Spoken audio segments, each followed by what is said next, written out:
Once upon a time, there was a little boy called Howard who loved writing stories. Little Howard dreamed of being a writer, and so he sat and wrote every night. But everything he wrote was fucking shite, yeah. Wubba-dubba-doo, wubba-dubba-doo. Worst writer in the world, worst writer in the world, worst writer in the world, worst writer in the world.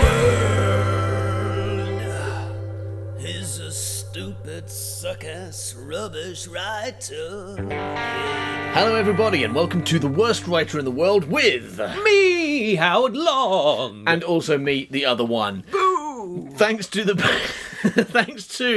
the British Comedy Guide for hosting this show. Hooray. And thanks to all our lovely patrons on Patreon, including two new people this week that we'd like to welcome, Alan Giles Hooray. and T.F. Eccles. Woohoo. And of course, as always, let's show a little bit extra appreciation for the writer of this week's plot so far, Who is it? Who is it? Who is it? Simon I. Bison, who asked me to say, Simon I. Bison is a brilliant dad and not at all a terrible human being. Right? And here is his plot so far. We know that's not true, though. Xavier Grieg, the killer space robot, is still grilling Emily about the missing space gas Fitch. He's been doing this for about 3 weeks. Emily goes into the bedroom and Xavier tries to beat the shit out of a cat. Xavier gets scratched and bleeds oil. He gets kicked in his leg, which is made of cast iron Dalek. There's a wire coming out of his face. Emily is slowly realising that Xavier might not be all that he seems. Xavier punches Emily in the face. Ow. She gets yet more suspicious. Xavier grabs an electrified lamp and flies through the wall. Emily is really beginning to wonder now. Meanwhile, Evita the lift lad in golden pants goes down on a big shaft. He is carrying a piano. Yes.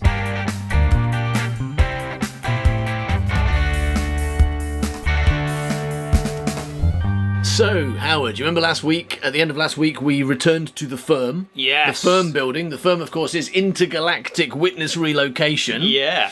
And you did a weird description of a lift with loads of innuendo in, like how it goes up and down and, Oh, yeah, and the rubs shaft. things. Yeah. Yeah. That's right, yeah. So you did a sexy lift description, almost like you're setting something up there, right? And also, in the lift is an equally sexy lift lad. Ooh. All right, so let's see what's going on with that lift, please. Hello, I am Evita. I'll be your lift lad for today. Scariot entered silkily, and the doors melted shut behind him. Okay, so we do have that technology from Terminator 2. I was wrong before. Or unless they just melted. Or you just got your thesaurus out again. Buy some new doors now. Those ones have melted off. You were too hot. Because you're too hot, yeah. Yeah, or you've got your thesaurus out again and you just got bored of travelled. The doors travelled shut behind I would you. never say that doors travel shut. That's not a thing. But no, doors melted shut is fine, yes. Yeah. The journey to heaven will take approximately 5 minutes. What? All manner of drinks, nibbles, and more personal services are available from me, Evita, in the interim. If you require anything, please feel free to ask. I think it'll take a lot longer than 5 minutes to get me off. Thank you very much, Tremor. It's Evita, actually. No, My name's Evita. I've got a girl's name for some reason. That's why I have to stress lad. Evita the man. Because I get a lot of men get in this lift, and I tell them my name's Evita. They don't want it. They don't want a BJ. So I've got to say, but I am a man, and then they're like, okay, then I will have a BJ. I thought you were a woman for a moment there. I didn't. I can't change my name to Fred. I thought Evita the man was enough, but it's not. Nut. It's not enough. Yeah, but all manner of drinks and nibbles for your 5-minute journey. Yep. All manner of drinks, nibbles, and personal blowjobs from me is what he offered for your 5-minute journey. It's going to be pretty difficult to eat a whole packet of crisps, drink of lager, and get your knob sucked in that space of time, isn't it? You'd have to multitask. Serious multitasking, that is. Yeah, you'd have to do more than one at once. Yeah, You'd have to be nibbling on the nuts while he nibbles on yours. You want your nuts, yeah. But then again, It's a different planet, isn't it? Minutes might be a different length. Yeah, they might be like rels. Meaningless. Yeah, Meaningless they rels. might be meaningless. He's like, this lift will take 5 minutes. He's like, fucking hell, that's about a year in Earth time. Well, don't worry, I've got blowjobs for you. Okay, keep you occupied for the next year with blowjobs. 5 minutes? What's that in rels, Evita? That's about A million, million rels. million rels. Scariot declined all of the above with a shake of the head, and instead turned his attention to the full wall mirror. the full wall mirror. Evita kicked himself, although he had been informed that Scariot rarely took advantage of the personal services. He had hoped that he could be the one to change this. I really want the taste of semen. That's what I want. Now Scariot probably thought he was just a dizzy blonde. He studied Scariot out of the corner of his eye, still in awe. Scariot removed a tiny comb from the inside pocket of his shining jacket and began to meticulously Complain comb. about how small it was. Where's my big comb gone? He began to meticulously comb his finely pointed, shocking pink beard, Oh, he's got a shocking pink beard. gazing most appreciatively at the scarily attractive reflection as he did so. Oh, fucking hell. I'm so fucking attractive. Shit. I'm Cover myself. Oh, shit myself. He's not going to want to have sex with me now. I'm covered in shit. Hi, Scariot, do you want to have sex? No, thank you. You seem to be covered in... Why is everyone I meet covered in shit? It's so fucking scary. I just want some sex. Everyone I meet is covered in shit. Maybe I should shave my beard. Is it my scary beard? Have I got a spooky beard? Yeah. Is that what's happening? Fucking crocodile in it. Yes, I did put a crocodile in my beard back in 1986, but I thought it had gone. No, I thought... It's still there and it's really big. I plaited it into my beard. That would be scary. Like if you got a tiny crocodile and plaited its tail into your beard, and then it just grew full size, so you were just walking around with a full size crocodile hanging off your chin. Yeah. And then you got in a lift. Yeah. I'd be scared if I was the lift lad going, "What'd you like?" Oh, fucking actually, no personal services while you've got that crocodile attached to your face.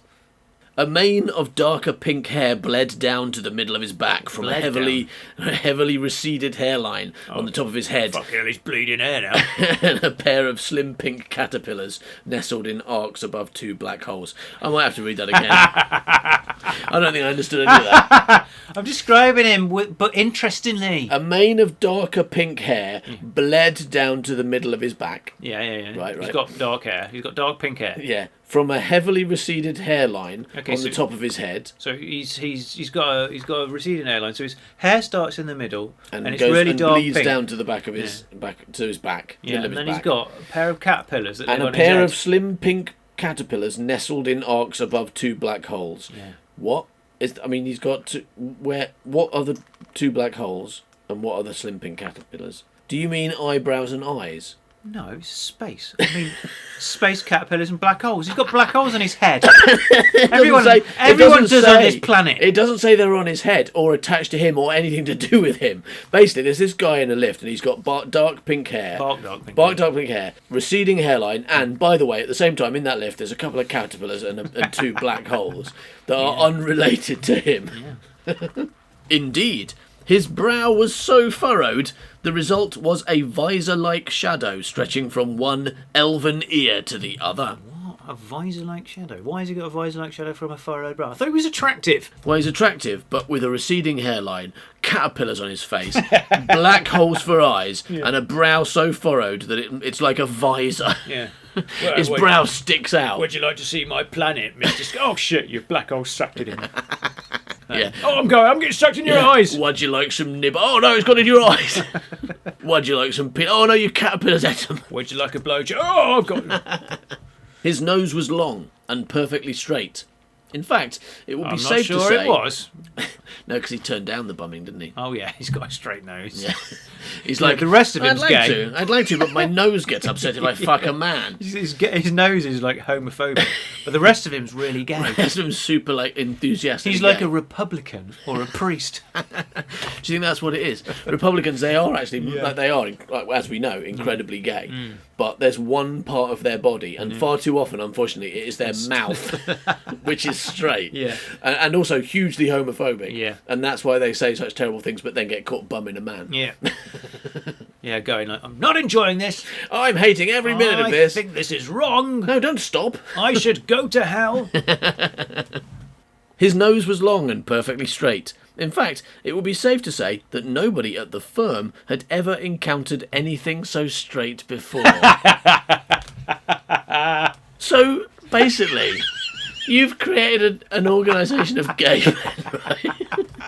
And I'm going to say, I'd like to point out, not gay women, not gay people, they're all men. Yeah. And it's just, you're basically saying, in fact, the only straight thing at the firm was Scariot's nose. It's weird because that means, like, the floors aren't straight and the doors aren't straight and the corridors aren't straight, you know. Well, you have to remember that, like, I was writing this in my first year at drama school, so, I mean, I don't know where I got my ideas from. Where? I've no idea. An Institute of Gay Men. What could that be based on? Yeah. Scariot noticed Evita, who was now blatantly staring and practically foaming at the mouth. You find me immaculate, though you have little or no idea why. Evita's jaw dropped. Not only was this guy unfathomably sexy in appearance, his dreamy vocal tones could induce a hard-on. A hard-on? His dreamy vocal tones could induce Oh, God. a hard-on. That is what you wrote, Howard. Disgusting. That is what you, Rufus. Howard Oh, my Long, God. said Howard Long. I can't believe you're saying these things. That is what you wrote. Not only was this guy unfathomably sexy in Yeah, appearance, yeah. his dreamy vocal tones could induce a hard-on. Not the only one. You notice how my side of the table is Lifted slightly, a little, yeah. Yeah, your dreamy tones. His dreamy dulcet tones of Rufus Penzance Yeah. could give Howard a long on. Yeah. This is a misnomer. Yeah. Ow, hard long. Loser. You've given me a hard ow long. You can get hard on out of Howard Long. I mean, the hard's in the Howard, right? The hard's and the on's in the long. Yeah. Basically, What's your the name is... what do you get left with then? Lard or something? All right, let's find out. Okay, let's take the hard on out of Howard Long and see what we've got left. There won't be much left after you take the hard on out. H-A-R-D-O, and you don't have to rearrange them at all. You get owl. Owl. You do get G-owl. Owl. Right? Owl. Laug. O-W-L-G. So laug is the closest to a word. Glow. Glow. Oh my God. And you are glowing with Yeah. your hard on. Your hard on does glow. Yeah, I get a hard on glow. That's how you know that Howard's That's it. aroused. Yeah, Because yeah. Howard, when he's got his clothes on, you can't tell, or when he's got them off, to be honest. But Yeah, he does have that hard on. Yeah, my head glows when I've got a hard on. And then the master uses him as a torch. I'm glad that my name is Hard on Glow.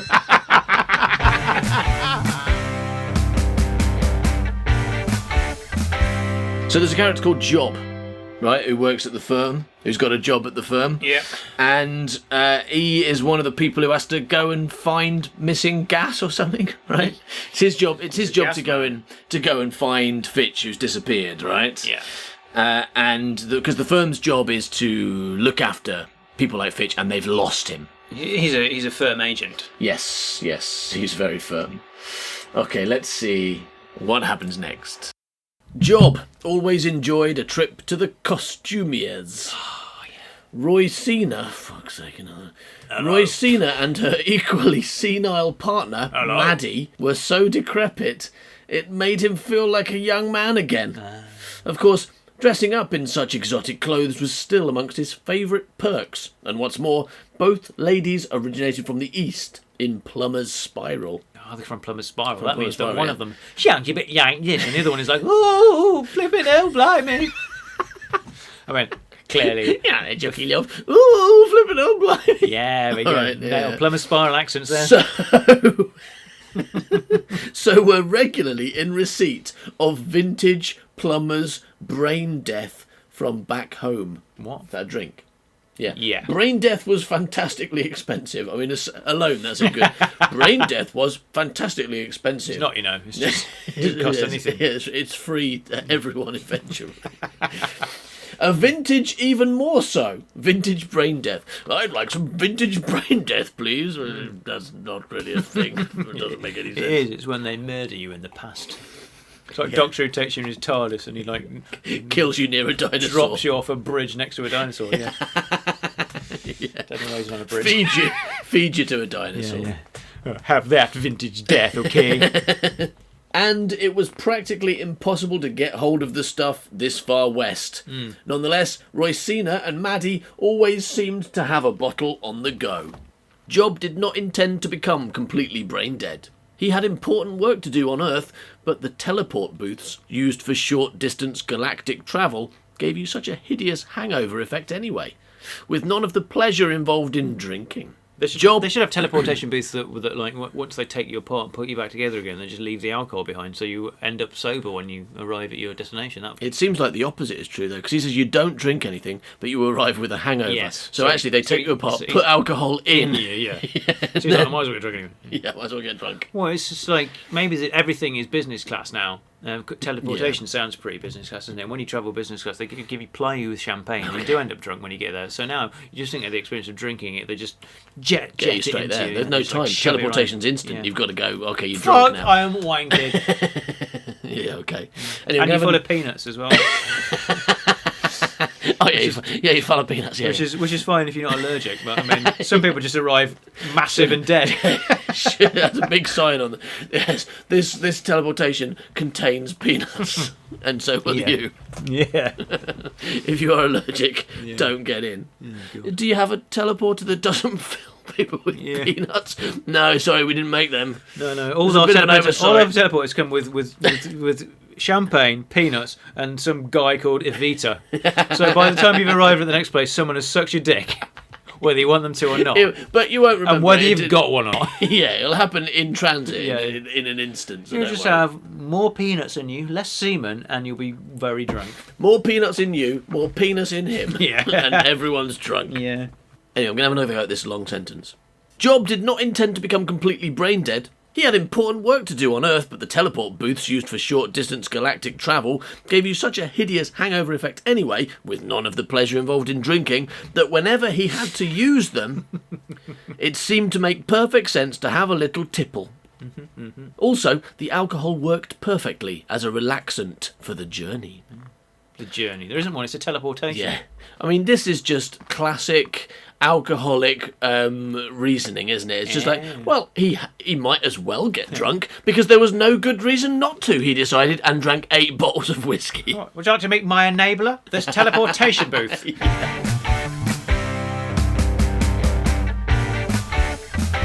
So Doctor Who and Ace are still in the restaurant. And Ace says, "These peppers are well hot, Professor." And it doesn't say who's speaking, but for once, even though look at that, no seds, I did recognise that. So I'm using my. It's set in a restaurant. I don't feel the need to ascribe characters to the dialogue. It's Mystery Bus all over again. It is. I've learned nothing, but I've learned so much because I added the word professor to the no, you did. And I only used 2 characters. Now, there's not 18 characters having this conversation. There's only 2, and one of them does have a defining vocal characteristic, which is saying the word professor. But the waiter is in this scene. You've got to guess which one he is. Okay. He'll be like, "Ooh, would you like some bread with that, sir? would you like some arrest with that, sir? We've only got one thing on the menu, and that is Irish stew. Would you like some? Would you like to know my address? I live on Lettsby Avenue. Oh yes, hello, and goodbye. You're full of brilliant policeman jokes. Well, I know 2. All right, these peppers are well hot, Professor. They're nothing near like as this satanic on Earth. Yeah, they're nothing like it. They're nothing near like as satanic as on Earth. Then yeah, exactly. I thought it made sense for a second, but then I read it again. They're nothing near like as. Yeah, they're nothing near like as satanic as this. Nothing near like as satanic. There's too many words. There's not enough words. No, there's definitely too not many. Enough words. There's nothing near like as satanic as this on Earth. No. There's not too many words. There's not enough words. It's Ace. I'm going to change it to... Can you write Doctor Who? I'm Doctor Who writer. I know how many words Ace says, and there should be 3 more. And how much sense As they like make. us. And how much sense they make, which is none. They're nowhere near like as satanic as this Doesn't on say Earth, nowhere. Professor. Nowhere near. Yeah, they're nothing near. That's the problem. Yeah. It's nowhere near. Yeah, well, she's cooler than me. They're nowhere near Yeah, as because satanic she's as this. cool. We would say nothing near They're us. nothing near. No one says nothing near. They're nothing near. They're nothing near like us. There's nothing This near, satanic on there's Earth. nothing nowhere near now, like a Nicky no. Nicky Nocky Noo. Nicky Nocky Noo. Which, no. Hey, all right, there it is. Nicky Nocky Noo, don't you? Okay. I think these peppers are too hard for They're Ace. too hard for Ace, yes. Too hard to handle. Oh my god. No, Doctor Who says, is that good or bad? It's like, I don't really understand what you're saying. Yeah. Are you saying it's good or bad? What the shit, Ace? What the fuck you talking about, okay? It's good, says Ace, turning into Frank Spencer. Good. It was only a matter of time. I'm glad you're enjoying it. You deserve to. Why does she? I don't know. But then she says, hot, nice. And Doctor Who says, good. Yeah! And she says, how's the fish? Okay, right. Which is also a bit of a weird one. How's the fish? Moon bass. It's delicious. Moon cod. Space Shark. Space shark. Yes. Star haddock. Yeah, still had it, yeah. Moon bass is delicious. The juice is good too. Good. How many people do you think died today? What? Wait, what? Okay. Are we talking about good food or dead people? The doctor put his cutlery down and wiped his mouth with his paisley handkerchief. Okay, so you're taking the piss out of this, but this is actually Yeah, a beautiful sequence where, like, you know, Where they're, two people go, "Did you like your fish? Yeah. Who's dead?" they're talking about the food, you see, because like they're trying to create a sense of normality. Yeah. But Ace can't hold it in because she like can't forget all those- about how many people how died many people today. died, yeah. About 20 million. And it's your fault. Now, eat your fucking spicy chili. Eat your space card, okay? Because if you keep banging on about this, the number will rise from 20 million to 20 million and 1. Yes, I'm going to kill you. yeah. I'm going to slap you around the face with my star haddock. Unless you eat your sun halibut. And no, that is not a euphemism. An actual star haddock. But also, I'm going to hit you with my penis. Okay? After. First star haddock, like- second penis. I'm like one of those Jim will fix it men. I like my corpse is dead. You can't. I'm like one of those Jim will fix it men. Those Jim will fix. I'm like one of those Jim will fix it men. I like hitting dead people with my penis. That's a thing, right? That's a sentence that makes sense in the world. Yes. Okay. Good. I'm like one of those Jim will fix it. Couldn't remember his name. Jim will fix it man. Him. Him like him. Jim. In fact, I can remember his name. Oh yeah, Jim. That's right. I'm like one of those Jim will fix it men. What's his name? Jim. What, it's Jim L Fix It, isn't it? What's the L stand for? Lovely. Loves, Jim Lovely Fix It. loves dead people. That's what it stands Loves for. fucking corpses fix it. The doctor put his cutlery down and wiped his mouth with his paisley handkerchief. Yes. On Earth or in general? He asked. Oh, he's making a joke of it. He's making light of the Yes. situation. On Earth or in general? Because on Earth it was like 20 million, but in general it was like a squillion, okay? What do you mean by people? Are you including Daleks? Yeah. There's quite a lot of Daleks there today. What do you mean by today? Are you including yesterday and all of time? Because Yes, of that's course. a big Like number, you know, okay? you got to remember that, like you know, when you're on the planet Earth, that if you are in Australia, it is a different time. is a than different one day. time it is in England. So when you're in the universe, It's always it's it's all time. always It's always yesterday and in today. the universe. Yeah, and it's also today. What? Basically, shut up, Ace. Fucking heard me. Everybody died today. When because I am a Time Lord. That is the answer. The answer to who died today is everybody. I'm a fucking okay? Time Lord, okay? In my TARDIS, it is always today. And If also if yesterday. Russell T. Davies were writing me, he'd do a good speech now about how like I stand on the shoulders of time Yeah. and I experience everything in one big hole. And so yeah, everyone's dead. You know, you died, I died. We I mean, all I died. died 13 times. Okay. It was worse for me, okay?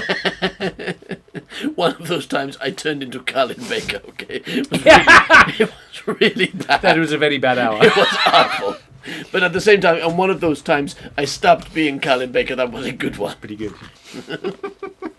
That is. It looks like that is basically what he's going to say. He's like, no, 6 actually. No, he's going to say what you said. He says, on Earth or in general, he asked. One answer is everybody. That's the terrible truth of time travel. I'm a time philosopher. I could take you now to the very end. Everybody dead. And show you all the skeletons. You could fucking stand there and count them all. 1, 2. It's going to take a while. Is that what you want, Ace? Do you want me to take you to the end of time and make you count the skeletons? No, Professor, that's It's not what I very want. difficult. I mean, like, you know, counting those Dalek skeletons is pretty hard. They're not gardening. No, he says one answer is everybody. That's the terrible truth of time travel. But the actual answer is 2. Another answer is nobody. That guy. What? And you. I shot him. And that guy. What? Yeah, I shot him as well. You want me to kill someone? I'll make it 3 if you like. Not really, Professor. Too late. 3 people died today. That one's on you. That last one's on you, okay? Yeah. You didn't say no quick enough. Yeah. So Why? no. You shouldn't have said how many people have you shot today, Doctor Who. I didn't say that. Oh, I think you did. I'm going to time travel back and check. Yeah. You did. You did, okay? Time travel, Doctor. You just waved your hands in the air and went biddly-boo.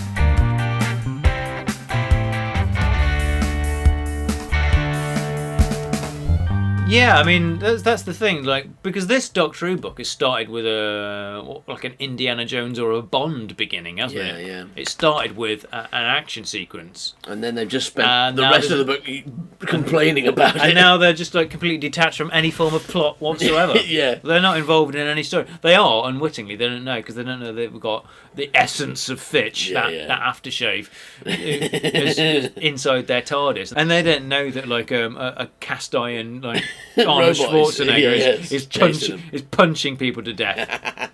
In like fucking Croydon and wherever it is. No, they don't know that, so they're completely removed from the story. So from But their it's point a of view, chain of events, but from their point of view, the story finished right at the beginning, Yes. and now they're just kind of having complaining dinner, about it. having dinner and like being that was awful, being a bit Doctor sad. Who. Yeah, Yes, everybody's dead. everybody's dead. Yeah, I could show you. I could take you to the end of the earth and show you everybody is your dad. All the dads. Like it's full of Darth Vaders everywhere. Everybody's Everybody dad. there is Darth Oh my Vader, God. and all of them So many are your dads. dad. I'm not sure that's. Sorry, I meant to say dead. Hold on. Wait. No, the beginning of time. That's what I meant. I take you to Adam. Yeah. And everybody's dad. Everybody's dad there because it's Everybody's- just him. Do you think that's why he's called Adam? Because it almost is I am your dad. It's an anagram. I mean, yeah. of I am your Yes, dad. Adam is definitely I am- an anagram of I am your dad. Yeah. So Am no one dad. can disprove It's that. got all the letters of am dad. Adam Yeah. is all the letters of am dad. Emily. We're back with Emily. Hey. Yeah, hopefully she's still got that fucking robot with her and they can have a really long conversation that lasts I 3 have weeks. made a fundamental I made a error. fundamental error of judgment. Yeah. Well, unfortunately, I've been talking to this woman for 3 months. Yeah. Really poor I have judgment. lost. The Doctor Who has won. I mean, she's probably still going like after all the stuff that's happened, and like when she shot him in the face with a gun or whatever, she'll be like, maybe it's just a strange tradition from where he comes from, and he didn't mean any harm. Maybe it's just culture shock, and I should be more forgiving of him. So, I mean, he did try and murder my cat and me and my neighbour, but maybe that's just a way of saying hello where he comes from. I think the last time we saw her, actually, she'd electrocuted him to death with a broken light bulb. Okay, fair enough. Well, let's find out. Emily awoke to the fishy licks of Cornelius on her aching face. Yeah. She sat bolt upright, sending the cat tumbling backwards with a mew of shock. She screamed for a time. Yeah, for a time. Ah! Ah! Ah! Ah! Ah! She stood, finally, and looked around the room, noticing immediately the gaping hole in the plasterboard wall. She edged closer to it and peered through to see the still figure of Xavier Grieg on Tommy's bed. I have made a fundamental error of judgment. I've been killed by a cat. Oh dear. Where Cornelius had scratched his face, she could see evidence of robotics. What was this guy? Had he been in a hideous accent? Had he been... He definitely had been in a hideous accent. Had he been in a hideous accident, she thought, logically, and had a robot put under his face? Was the solution to his accident to have a robot put under his face? What? Hang on a minute. Oh no, hang on, that's ridiculous. He is a robot. Right, yeah. She took a few steps closer, through the hole and into the bedroom. Was he dead? A sudden noise caused her to jump visibly. Jump visibly. How do you jump invisibly? That's how I do it. So no one knows I'm jumping. Yeah, Because I don't want people to know that I jump all the time. I suppose it actually does make sense, because to jump is kind of is not actually physically jump. It can be like when you just shit, and so to jump visibly would be when you can see that person. But it sounds so wrong. To jump visibly. A sudden noise caused her to jump visibly and let out another scream. Woo! Then your female scream range is very limited. Then she sighed with relief.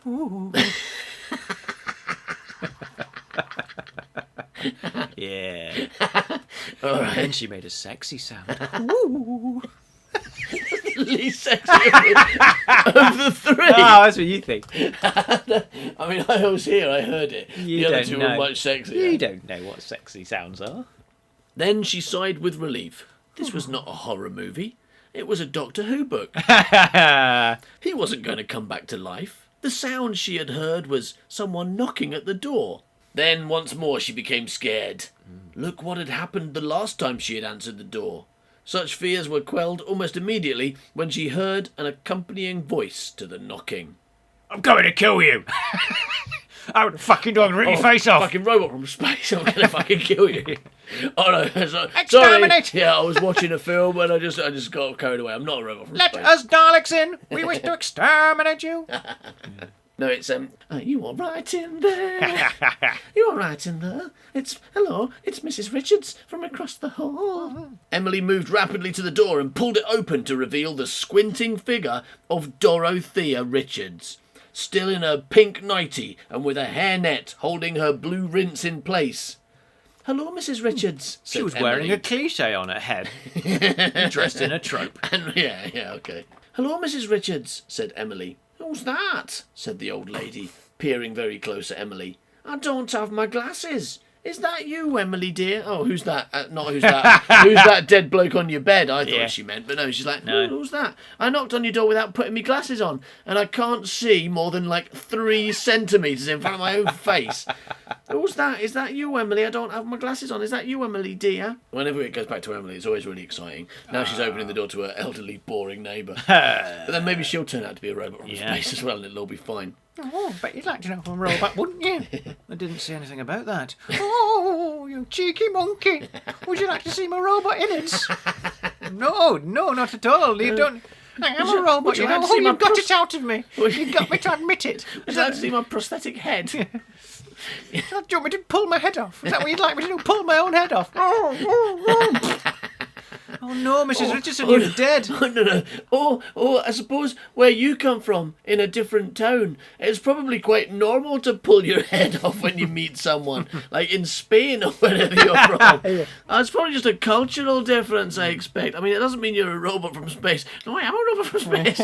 Oh, that's probably what they say in Spain. That's probably hello for Spain, Spanish thing. Spanish. In Spanish, you say, oh yes, I'm a robot from space. That means hello. Oh, monkeys. Oh, good heavens, said Mrs. Richards, who had now entered the room. There appears to be a rather large hole in your wall. What has happened here? Where is Mr. Fitch? Did he do this to you? No, he couldn't have. He's always such a gentle gas. Oh, whoops, did I give myself away? I meant, he's always such a gentle, considerate man. I'm going to kill him. I mean, ask him where his dog is. What? Nothing. Has he got a dog or maybe any other animal, a pet that he hangs around with? Has he got a head I can pull off? I mean, a dog I can pet? Stroke.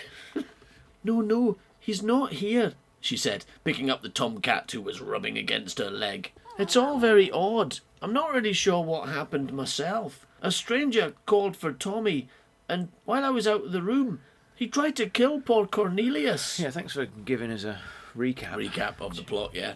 Good heavens, gasped Mrs. Richards. There's someone on the bed in there. Who is that? Who are you? That's the man who tried to kill Cornelius. Oh, what's he doing lying down? Yeah, what is he doing like that? Not a lot. Ah, good one. This is not the time for jokes. There's a dead bloke on your bed. How do you know he's dead? He's not dead, he's a robot. Yeah. I say, you in there. What are you doing? Pick on someone your own size. That's going to fucking help you, He's moron. terribly big, isn't You he? stupid woman. Yeah, this woman's just turned up and gone, Oi, don't kill people. Kill someone your own size. Yeah. Stop killing my landlord. Yeah, find kill a- someone your own Yeah, size. well, the cat, innit? Go find a cat as big as you. Kill that. Find a massive space cat and Yeah. kill that instead. He's terribly big, isn't he? He's not saying much. Do you think he's all right? He's not saying much, is he? He's lying very still. He's very metal, isn't he? He hasn't got an head, has he? Do you think he's all right? Yeah. He's very metal and headless. Do you think he's a robot from space? No, I don't think he's a robot from space. I think in Russia that's quite normal to not have a head and be made of metal. I think that's quite average. It's just the custom where it comes from. What's the matter with him? I don't know. Ah. He was like that when I woke up. No, please don't go in there, Mrs. Richards. Why ever not? She said as she stepped into the bedroom. He's not going to harm me. I'm a pensioner, you know.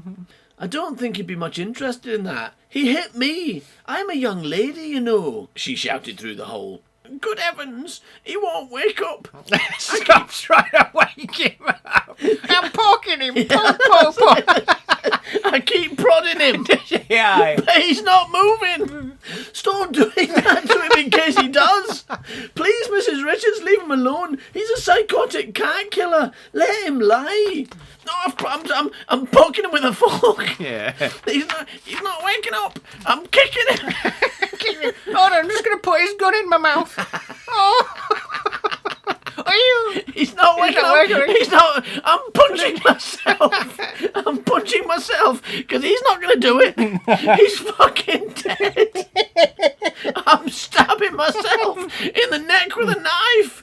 Oh, he's a not. murderer, he's a Oh, look murderer. at him murdering me. No, what she actually says is, oh, good heavens, I believe he may be dead. Good, stated Emily, hugging Cornelius. Good bloody riddance. He doesn't look very good. There's blood on his face. Foul play. Did you do this, Emily? I'll check for a pulse. You better hope he's alive. Murder's illegal, you know. I'm a helpful comedy next door neighbour character. I just came in to be fucking mental. I thought, you haven't had enough mental people in your flat recently with the fucking cat that can talk and the murderer from space. I've come to a prodding him. Yeah. Have you murdered this robot? Murdering robots is illegal, you know. Little Howard dreamed of being a writer, and so he sat and wrote every night. But everything he wrote was fucking shite, yeah. Wubba-dubba-doo, wubba-dubba-doo. Worst writer in the world, worst writer in the world, worst writer in the world, worst writer in the world. He's a stupid, suck-ass, rubbish writer. Thank you for listening to this episode of The Worst Writer in the World with Me, Howard Long, hooray! It's good to have your own kind of cheerleading squad, even if that cheerleading squad is just you. But that's still nice. It's more than most people get. I know, you don't get that, do you? No, Whenever someone let me try mentions it. your name, let me someone try boos. it. Have you heard? And also with me, Rufus. Ooh. Oh, God, again. Yes. It's really starting to get to me then. Anyway, if you have enjoyed this episode and all the other stuff that we make and put out there for free, why not Why not join the Secret Gang and get even more, and like more stuff than you can imagine? Right? Entire Gret Binchleaf books. Wow. The Adventure of the Very Bad Dog, 8 massively long chapters for immediately for $2. Wow. The Adventure of the Time-Bending Men, already up to 12 chapters and more coming soon, and that's immediately available for $7. Nice. Loads of other episodes, videos, all the extended Worst Writer videos where we read all the rejected plot so far and do funny, silly things. Ooh. And do silly things. Right? Good correction. Promises. Yeah. Don't want to claim things that might turn out not to be true. Yeah. And coming this Christmas, you could get involved with the Drunk Fan Fiction event, in which we're going to get listeners to write things, which we will read out and maybe mock. or compliment, you never know. So it'll be like the Worst Writer show, but with other bad writers, i.e. you. Yeah. Okay? Or if you just want to carry on getting stuff for free, that's okay too, because we're going to keep releasing free stuff. And in fact, next Saturday, which is the 14th of December 2019, we're doing a live stream on Facebook. So if you join the Facebook group Worst Writer in the World, then you'll be able to watch it. That's good, isn't it? That's what you do with live streams. And you can comment to us and we might answer and say hello to you. And what is in it? Is it like just fish floating around and stuff in this live stream, is it? Yeah, is it is. What a live stream is? That's correct. And it's gonna contain jokes by Howard as good as that one. And maybe even better. Definitely going to be there if the jokes are that quality. It's going to be the Worst Writer show, but live and visual, because we're going to be reading stuff that Howard wrote when he was a kid, and maybe some poetry that he wrote when he was a teenager. Yeah, and you can like press a button and a little love art floats up. That's true. Good. Yeah. I like that. Or you can comment. You can reply as you like now when you're listening. You can reply all you want, but we can't hear you, and all those people on the train with you think you're a weirdo. But on Facebook, you'll be able to make comments, and maybe we'll read them and reply to you. So we'll have a go, won't we? We'll give it a try. Don't just use it as an opportunity to kind of like Howard. ogle us, though. Talk about how hot we are. That's fine. You can do that. Yeah, Okay. that's fine. Yeah, in fact, do that. Okay. Only do that. Okay. All right. So we hope to see you, or at least be seen by you, on the 14th of December, next Saturday. And also, we will be back next week with the final episode of this story. Okay. And we should probably warn people that it's not by Howard Long. Finally, we're going to get a chapter written by the worst writer in the world. The true worst writer in the world. As we've done before, Howard did give up on this book at this point, and so it doesn't have an end. So I have written one, and we're going to hear that, a concluding chapter by me, the true worst writer in the world, next week. So thanks for listening, everybody. Bye-bye, Milk. Bye-bye, Milk. He's a stupid, suck-ass, rubbish writer. Yeah.